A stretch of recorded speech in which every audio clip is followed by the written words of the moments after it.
اپنی آواز کی بجائے اپنے دلائل بلند کیجیے، کیونکہ پھول بادل کے گرجنے سے نہیں برسنے سے کھلتے ہیں۔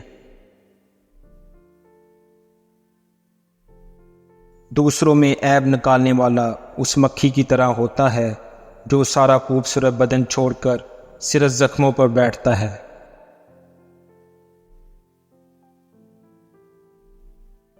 اگر حالات پر آپ کی گرفت مضبوط ہے تو زہر اگلنے والے بھی آپ کا کچھ نہیں بگاڑ سکتے۔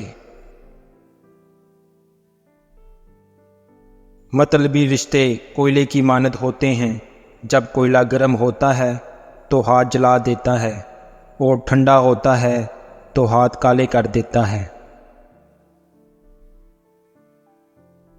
اخلاق کے پھول تقسیم کرنے والوں کا دامن کبھی خوشیوں سے خالی نہیں رہتا۔ مضبوط رہیں، مثبت رہیں، اپنے حاسدین کو اسی غم میں رہنے دیں کہ آپ ابھی تک کیسے مسکرا رہی ہیں۔ وقت گہرے سمندر میں گرا ہوا موتی ہے جس کا دوبارہ ملنا ناممکن ہے۔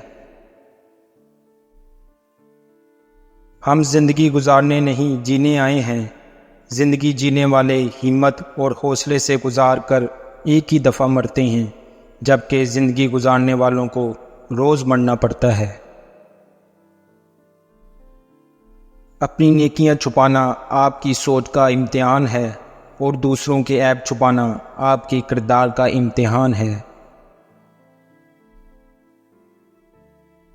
انسان پریشانیوں کی گنتی کرنے کا ماہر ہے، لیکن نعمتوں کا حساب کرنا مشکل ہے۔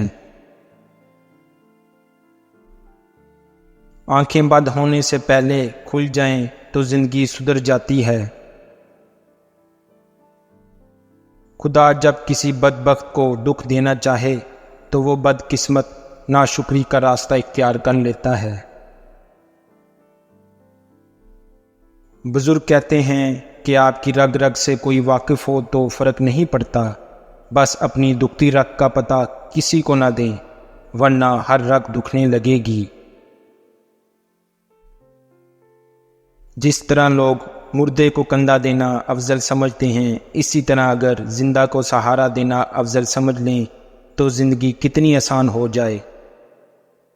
ایک دن آپ پیچھے مڑ کر دیکھیں گے اور محسوس کریں گے کہ آپ بالکل غیر ضروری چیزوں کے لیے حد سے زیادہ پریشان ہوتے رہے ہیں۔